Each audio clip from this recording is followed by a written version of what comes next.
صباح الخير. انا طالعه اقول للريس انا زعلانه منك يا ريس.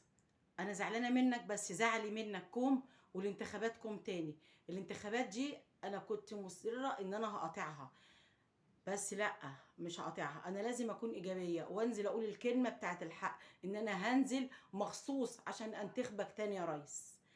انا هنزل تاني يا سيسي عشان انتخبك، لان انا راضيه ان انا اكل مش واستحمل الغلاء شويه، ماشي، وابقى نايمه مطمنه وما اكلش كباب واخاف لو قطه نكشت على باب شقه. انا بشهد لك بالامان اللي احنا فيه، انا بشهد لك بكده. لكن الحاجات التانية دي تتعدل. اما اطلب منك او احنا نطلب منك كشعب ان حضرتك تراقب الاسعار، دي حاجه بتاعتنا وحاجه المفروض ان حضرتك تسمعها، عشان دي هتبقى انت كده هتتسأل علينا كلنا. فدي حاجه واجب انك تراعيها، انك تهدلنا الاسعار شويه. عايزين نعيش، ده مطلب عادل، ان احنا محتاجين نعيش، مش محتاجين حاجه، مش محتاجين حد يعدي يفرق علينا فلوس. احنا محتاجين نعيش بس، مش عايزين اكتر من كده. انا كست عايزه معاشي يقضيني ياكلني ويشربني وما احتاجش لحد، ويلمني على قد ما اقدر. انا لا طالبه كباب ولا طالبه اكل كل يوم والتاني لحمه ولا كل يوم والتاني فراخ. انا عايزه معاشي يسترني، مش عايزه اكتر من كده.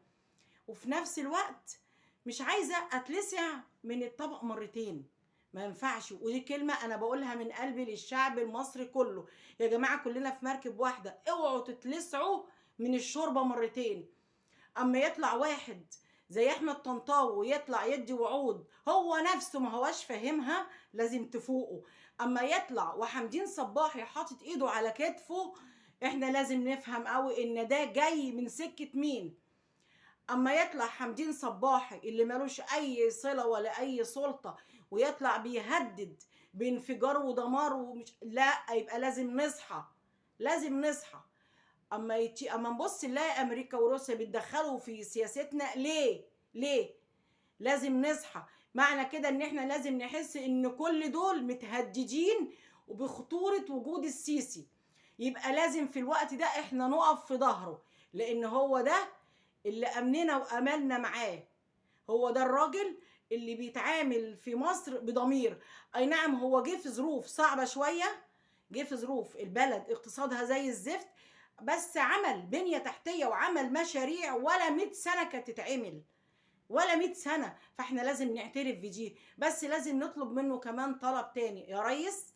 احنا مش عايزين اكتر من اننا الاسعار تهدى شوية. بدل ما نعمل 100 مشروع، لا نعمل 50 ونعيش الشعب بال50 التانيين.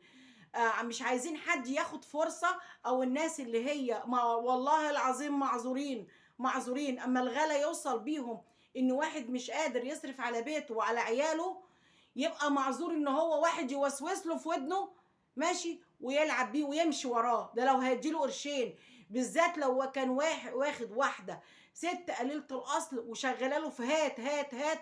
انت ما بتكفيش بيتك، انت ما بتاكلش، انت ما بتشربش، انت ما بتصرفش علينا كويس. هيكون ايه؟ هيكون بين نارين، يا اما يقتل مراته وعياله، يا اما يطفش منهم، يا اما يمشي ورا الناس اللي بتدي فلوس. فاحنا يا ريس ما بنطلبش منك غير طلب واحد، اوعى تدي للناس دي فرصة ان هي تخش للناس اللي محتاجة ونفوسها ضعيفة او ايمانها مش قوي ببلدها. معلش دي ناس غصب عنها، والله غصب عنها. الناس وصلت لحالة ما صعب ان احنا نتكلم عليها، يعني حدث ولا حرج. الناس وصلت لحالة تقعد تكلم نفسها، ما حدش يتكلم يقول لي انت مرتاحه ماديا ولا زفت ولا نيله. انا باخد معاشي والله العظيم من اول الشهر بمسك الورقه والقلم، ايه اللي في الشهر ده يجي، وايه اللي اقدر استغنى عنه، وايه اللي مش عايزاه، وايه اللي مش ضروري المره دي، عشان اقدر اوفر والشهر يمشي. بس الشهر يمشي حاجه ماشي وانا مطمنه وقاعده باكل وبشرب في بيتي، حتى لو باكل مش، قسما بالله انا راضيه لو باكل مش وباكل فول ومطمنه، احسن ما اكل كباب واترعب لو سمعت زعيق في الشارع. احنا في منطقه شعبيه، طول النهار خناق وزعيق وشتيمه وسب، واحد بقى عارف ان ده اللي بيحصل. لكن لو اللي وصلنا لمرحله بقى فيها فوضى، لو قطه نكشت على باب شقه هتترعب.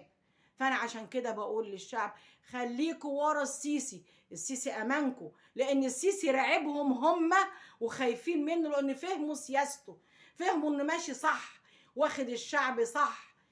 بس حكايه ان احنا نتكلم في الاسعار دي سهله، والله سهله يا ريس. عايزين رقابه في الاسعار، رقابه. في زمان كانوا بيحطوا ورقه عند الخضري كده ومكتوب عليها سعر القطه ايه وسعر البصل ايه وسعر مش، كنا بنقف عند قبل ما نساله بنبص على الورقه، الورقه دي فين تتحط. الناس اللي قاعده على مكاتبها بتوع التموين يتحركوا شويه، واللي ما يتحركش يتشال من مكانه، يتشال من مكانه ويغور في داهيه وفي غيره ينزل يراعي ضميره ويراعي اكل عيشه، يعرف ان المرتب اللي بياخده دوت اول الشهر بيدخله على اهل بيته حلال ولا حرام. اما اروح الفرن اجيب العيش عباره عن قرصه كده اهو صغيره، يبقى مفيش رقابه، مفيش تموين، مفيش حد بيبص عليهم. يبقى احنا هو ده اللي احنا عايزينه.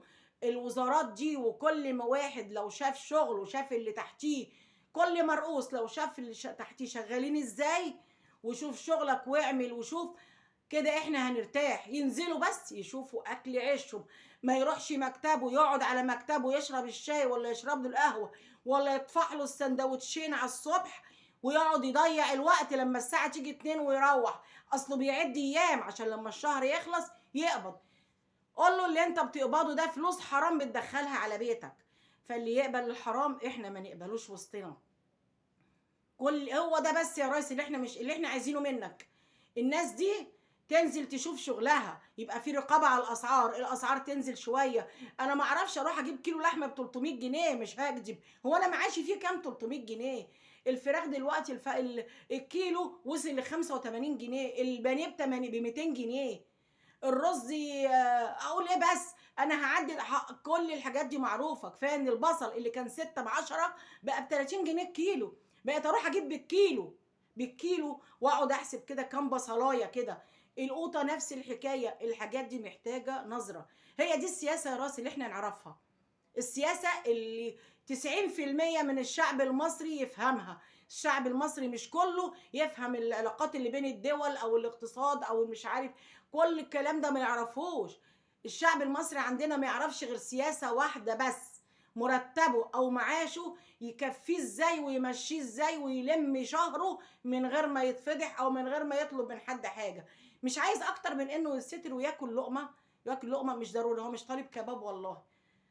بس برضو هنزل يا ريس وهنتخبك، هنزل وانتخبك، عشان انا لما قعدت افكر ما لقيتش في حد غيرك على الساحه يستحق يشيل الشيله دي. مصر مش سهل، مش سهل، ولا هي دوله صغيره عشان اي حد يخش يتنطط ويقول امسكها. ما ينفعش. مش مصر اللي يتلعب بيها ويتقل بيها قدام الدول. احنا وصلنا لمكانه حلوه قوي، وصلنا لمكانه حلوه لدرجه ان الدول العظمى بصت لنا بان احنا بنهددها، لان احنا هنوصل هنعلى. فاحنا مش عايزين نديهم غرضهم، مش عايزين نوصل الدول دي لغرضها. وبايه؟ باسم واحد فينا. لا تنطوي، انا اسفه، انا اسفه ليك. انا كنت بصراحه بفكر ان انا انتخبك، وبعدين قلت بلا تفكري ولا تعملي، سيبك من الانتخابات وقاطعيها. وبعدين قلت لا اقاطعها ليه؟ ادي الناس دي كلها فرصه ان هم يضربونا على دماغنا تاني. لا لا يا سيسي، لا، ده احنا وراك.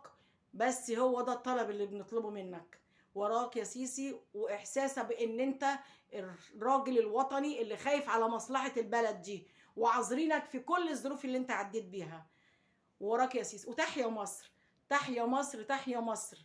ويسلم السيسي، ويسلم كل مصري شريف عارف مصلحة بلده.